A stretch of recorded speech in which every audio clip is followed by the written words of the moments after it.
Hello, welcome to Spot Aryo channel.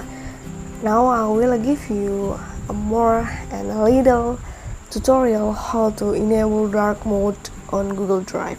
Before that, so you don't miss any of our videos, don't forget to like, share and subscribe to this channel. And let's go. First, we can click the drive here, and then you click three stripes in the left of the corner. And next you can click settings, scroll down until you click choose them, and you click the theme here. You can dark and enough.